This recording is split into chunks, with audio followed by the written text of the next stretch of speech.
The jealousy accusation, flipping the script. So the very first smear campaign against me revolved around one word, which is jealousy. You know the irony? This accusation came from a group already well known for their own deep-seated jealousy. A group of chronic haters, which we call gang stalkers. Now, gang stalking, they want to put that on me too, right?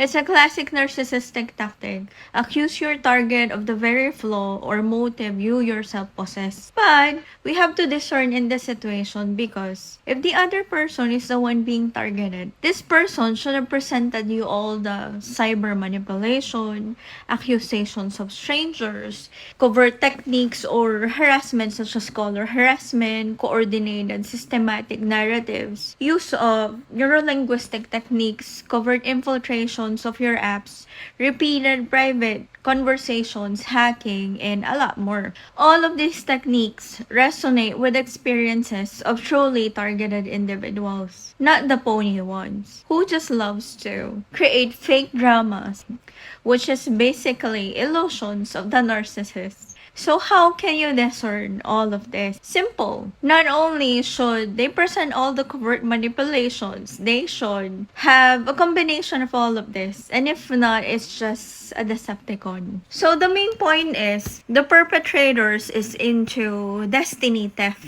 So think about it. If someone sees your destiny, wants your life experiences, and tries to steal them, that's not only extreme jealousy, it's covetousness.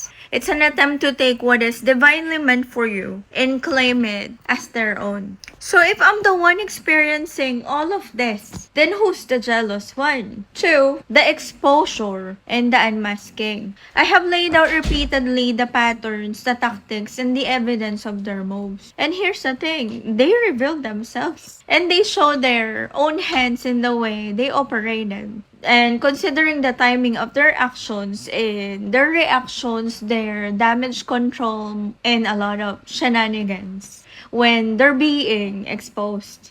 So if you study the situation, you'll understand that there's another individual at the center of this. Someone competing to be the victim. Not because of any mutual interest or merit, but because they want to occupy my space, my narrative, not exactly, but is mirroring my experiences. 3. Public humiliation versus truth-telling. So for years, I was the one they sought to publicly humiliate. And this is not an exaggeration. I bet a lot of people witnessed that too. This has been a prolonged ritualistic targeting campaign. And yes, let us call it for what it is. Satanic ritual abuse. Why? Because keeping a person in a constant state of emotional triggering, humiliation, and fear is a deliberate form of energy harvesting. It is a way to keep you in a lower vibration so that they can siphon your energy. Now, the beta readers and flying monkeys are working overtime to retaliate against me, twist the narrative, and reframe events to fit their agenda. And what is the goal? Of course, to flip the victim and the villain, to make the actual covert aggressor appear as the wounded party. Now, let us see the mirror tactic. Here's a trick. When I expose their illusions, they claim that exposure is public humiliation. But that's just a mirror tactic, a psychological projection meant to make my truth-telling look like the very abuse they've been inflicting, the jealousy and public humiliation. So understand this, if I had stayed silent, they would have succeeded in keeping me locked in the villain role they fabricated. And this narcissist are so entitled that they can bully you with a group into submission that you'd stay quiet. And they truly believe that I should willingly accept this false reality, identity, that I should become the jealous villain in their story so that they can keep their victim crown. Standing in my truth, I am here to tell my truth, whether anyone believes me or not. I don't need a tarot reader or an army of flying monkeys to defend me. I'm not jealous of you. Your relationship and your kindness that I genuinely have.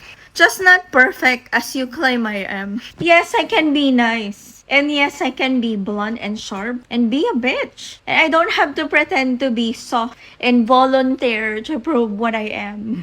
And I certainly don't need to pay people to create an image of myself, and I don't need a mob to back me up. In seeing this pattern, if you really study this whole situation, the lies, the theft, the character assassination, you would see it's the other way around. The targeting is clear, the theft is clear, and the smear campaign is nothing but an elaborate cover for it. Because here's the truth: when someone tries to take everything from you silently, methodically, and with malice, that's not just extreme jealousy. That's not just toxic behavior. That's demonic.